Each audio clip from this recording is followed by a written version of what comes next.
Hello, year two. I hope you've had a good week.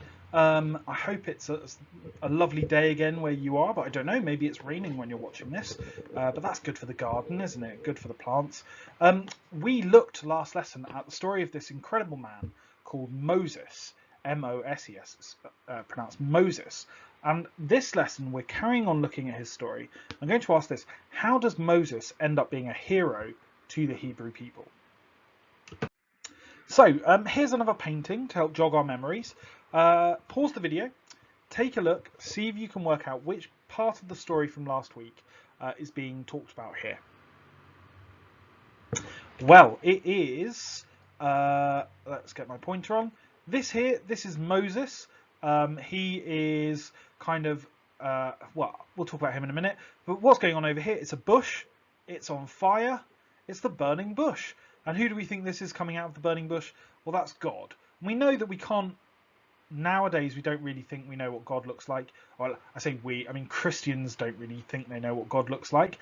But back then, when this was painted a couple of hundred years ago, God was often shown as sort of an old man. And here he is coming out of the bush and talking to Moses. And Moses can't look at God. God is too bright. God is too unknown. Moses isn't looking at God. He's covered his eyes. But he still hears what God has to say to him. Remember, God tells Moses he's going to rescue the Hebrew people from Egyptian slavery. He's going to be the one. He's going to be the hero. But where did we get to last lesson? Let's have a look. Well, we got to here. We got to this plan's not going to work. We left Moses feeling like he could never free the Hebrew people from the Egyptian Pharaoh. The Pharaoh says, no, I'm not going to let them go free. So, does the story end there? No, because we know that Moses is a hero in the Bible, and so something else must happen instead. So here we can see this is a Hebrew person being whipped by an Egyptian person as a slave. It was a horrible life for the Hebrew people. At this point, God decides to help change Pharaoh's mind by sending 10 plagues to punish the Egyptians and get Pharaoh to free the Hebrews. This is a really interesting word. Plague. It's quite maybe a difficult spelling. You might want to check the spelling. Plague. A plague is something really bad that happens and it affects everyone. So like a disease is a plague if it comes and it affects everyone in the world. But we'll see lots of examples of plagues as we go along. But this word plague, it just means a kind of disease or bad thing that affects lots of people at one time. So God decides to help Moses and help the Hebrew people by sending plagues to the Egyptian people. So let's see what he does. Okay, so we're going to go through these plagues. We're going to go through them quite quickly. They're purposefully really horrible things to happen. They're not very pleasant at all. So let's go through them and see what kind of things God sends to the Egyptians to punish them for not letting the Hebrew people go through. Well, first he turns the water to blood. Imagine that. Imagine if you just got your water bottle one day and you opened it and it was full of blood instead. That would be horrible. Next up, he sends frogs. And you might think, lovely cute frogs. I mean, I like frogs. But hundreds of thousands of frogs turn up in this Egyptian city. Then he sends lice. Lice are horrible. Lice are like nits in your hair. They like bite you and jump off things. And yeah, lice are, plague of lice. No, thank you. Next, he sends a plague of flies. I hate flies. Do you ever go on your bike and you're cycling along? You get hit in the face with all the flies. I absolutely hate it. So he sent to the Egyptians. You can see it in this picture here. Look at all of these flies swarming around. What a horrible place this must have been to live. Even up to this point, Pharaoh knows he's being punished by God. And he still says, I'm not going to let the Hebrew people go free. So God sends a plague of livestock. And livestock just means like cows and sheep. So basically God kills all of the cows and sheep. And buffalo and bison and whatever else they were keeping for meat and for milk. So God kills all the livestock in the plague of livestock. Then he sends a plague of boils. This is gross. A boil is like a big spot that's really painful. So he has all of the Egyptian people come out in spots all up their arms, and you can see these two people here have got them on their back. Horrible, horrible, horrible. Okay, plague of hail. So suddenly a massive hailstorm comes and rains down on Egypt. If you know anything about Egypt, it's very hot, so I highly doubt they were expecting a plague of hail. The 8th one is a plague of locust. This is happening in Africa for real at the moment. The locust is like a big, huge, about that big. It's like a big fly that comes, and the locusts are particularly bad because they eat all the crops. So they eat all the corn, eat all of the wheat, anything you grow in a farm field. All of these locusts come down and eat it. And that's the 8th thing. Pharaoh, still not convinced, still says, nope, I'm not letting them go free. I will just suffer through this. Number 9, the plague of darkness. So imagine if you woke up in the morning and it just didn't get light. That's what happened next in the story. It was dark forever. The whole day was dark. Imagine how you would feel if you were an Egyptian at this point.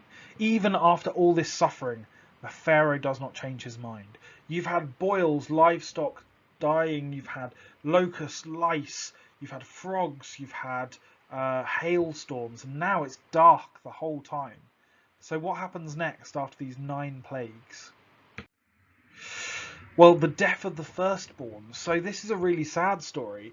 What happens next is that God sends down a plague of death. So God kills the firstborn son in every house. So that means the oldest son in every house. Now, this is also the start of a really important story for Jewish people called Passover. Because what happened was Jewish people, as you can see in the picture here, they put the blood of a lamb around their doorframe.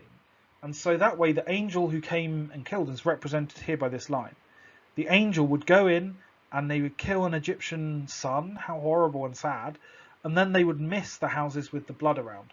And so Jewish people still celebrate this as Passover. The angel of death passed over the houses. But we'll look at that in more detail in about a year's time when we do Judaism. So God sends one last plague. He kills the oldest son of every Egyptian family. If you were Egyptian right now, you would be so sad, so miserable, so upset. You'd be begging Pharaoh to let the Hebrew people go. And that includes Pharaoh's son.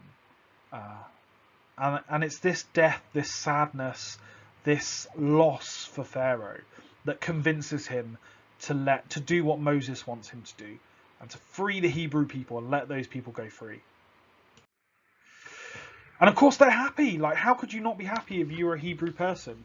You don't forget, like, you can feel very sorry for the Egyptian people, but don't forget that they kept the Hebrew people in slavery. They tortured them, they whipped them, they made them do all their work with no choice. So the Hebrew people, like, Moses is a hero to them. God is keeping his promise to look after them. And so you can see here it says, sing to the Lord, for he has triumphed gloriously. For the Jewish Hebrew people, this is a huge moment of celebration in the story of the Bible. So it's not the end of the hardships for them. There's a lot more to this story. Life doesn't get easy very quickly, but they have to make their way all the way back to Israel, all the way back to the land where they come from. But it's the beginning of a sort of better story for the Hebrew people for a while. And so, yes, how did God help Moses to protect the Hebrew people? And did God treat everyone fairly? Those are our thinking questions at the end of this story. So how did God help Moses? Well, have a look back through. Again, you're going to need to fill out your storyboard. How is God helping Moses to free the Hebrew people? And did God treat everyone fairly? I don't know. I think it's very difficult for a Christian or a Jewish person to read this story if they believe that God is always right and always doing the right thing. But God killed all those children, all those sons. That's really horrible. It's a really hard story to understand. A bit like the Abraham and Isaac story was a very hard one to understand. I would love to hear what you think about it. I'd love to hear your opinions about it. Maybe when we're back in school, you can come and tell me what you thought of the story of Moses and the story of Abraham and Isaac. So we'll just recap our storyboard. You've got, it's not going to work. Moses at the beginning of this section of the story said, it's not going to work. I don't know what to do. Nothing's working.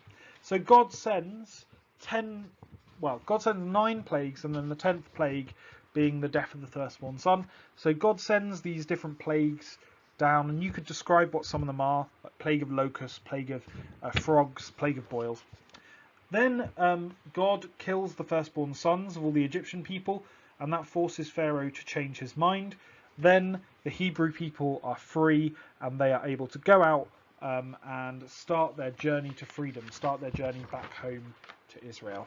So I hope you found this half term interesting, or at least these last 6 lessons interesting. That's your booklet finished. Please do email me with any questions or anything you'd like to know, or any examples of work that you've got. I'd absolutely love to see it. Hope you have a wonderful rest of your day. I might not speak to you again before the summer. I don't really know. If I don't see you before, I hope you have a wonderful summer, and I will see you in the new year. Bye, you two. Lovely to see you. Bye.